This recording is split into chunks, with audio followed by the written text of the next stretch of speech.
Hi, it's Dan Sato.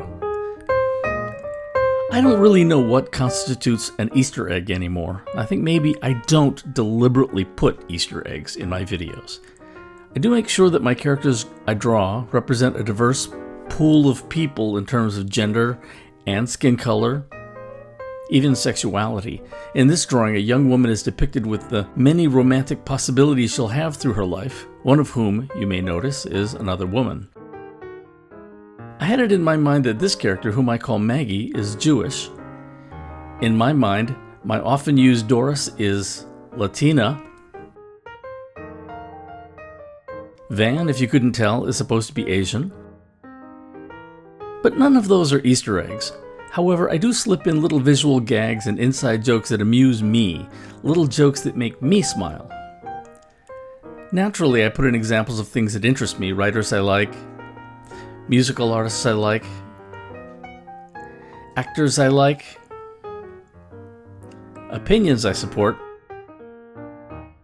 But you can't call those things Easter eggs either. An Easter egg is something deliberately hidden in the video for the amusement of people who are in on the joke. So in a way, I think maybe I do that. Okay, nerd alert. I like Star Trek and Star Wars, so there are tons of references to those. Luke Skywalker has appeared at least twice, most notably in the reader response video, but also in the characterization video where he appeared with Han Solo. There was the unnamed Jedi warrior who appears several times in the transitions video. Here's Kylo Ren and Rey in the conflict video. And this appeared in the counter-argument video. Darth Vader has appeared a couple of times. Finn appears for 9 seconds in Intro to Alternative Ways to Organize Your Essay. In Romeo and Juliet 3A and 3B, you might spot the actor Oscar Isaac, who plays Poe Dameron in Star Wars. My Star Trek references are usually less obvious. Captain Kirk appears for a moment in the same video as Finn. I rarely miss a chance to include one of my favorite actors, Patrick Stewart.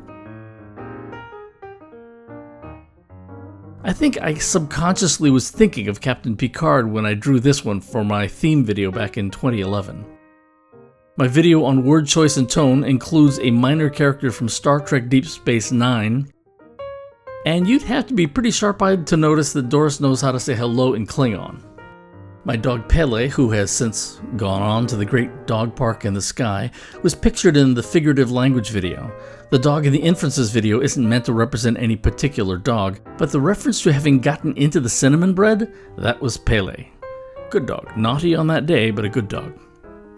My business letter video was full of references to folk music artists in New York City in the 1980s. I played my guitar and sang my own songs at a nightclub back then called Speakeasy. That place doesn't exist anymore, but you'll spot Tracy Chapman, Suzy Roach of the group The Roaches. Nabithius is the name of her publishing company.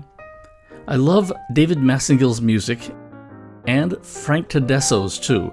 Frank wrote an amazing song I love called What Could I Add to That? The song The Last Day of Pompeii was written by a brilliant songwriter, Michael Smith, but I mainly know the version sung by Ann Hills.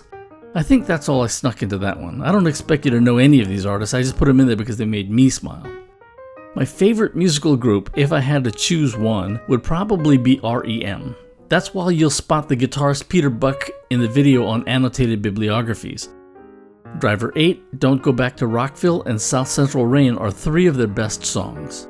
REM's bassist, Mike Mills, appears in that one too. We've Been on This Shift Too Long is a lyric from the song Driver 8.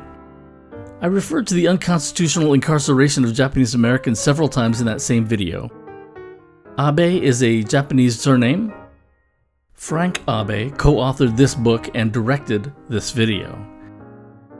And do you know what Tonto called the Lone Ranger in the old black and white movies my dad used to watch? Kimosabe. That one was pretty stupid. Anyway, I'm a fan of movies by the Japanese director Akira Kurosawa, so I've referred to Throne of Blood and Rashomon. I'm from Hawaii, so you'll see a couple of references to Hawaii. The joke about the 3 guys on the island was stolen from the comedian Frank DeLima, he's from Hawaii, and I know that haiku on the Big Island isn't the same thing as the poem haiku, but I was there and took a photo, so I used it. The unintentionally fascist poem I was thinking of in the theme video was Hurt Hawks by Robinson Jeffers. I live in Seattle, so this is a picture of the victory parade for the Seattle Seahawks, who won the Super Bowl in 2014. This guy from the Odyssey? Clearly stoned. This unintentionally looks like my dad, and this unintentionally looks like my sister a little bit. When I drew this, I was thinking about a place called Paradise on Mount Rainier in Washington State. But my favorite Easter egg, if you want to call it that, is this one from my symbolism video. See, this brain is thinking about chocolate cake. I like that one. I made it into a t-shirt you can buy at Redbubble. Okay, that's it. I hope you enjoyed that quick peek into my odd imagination. Now you're in on the jokes.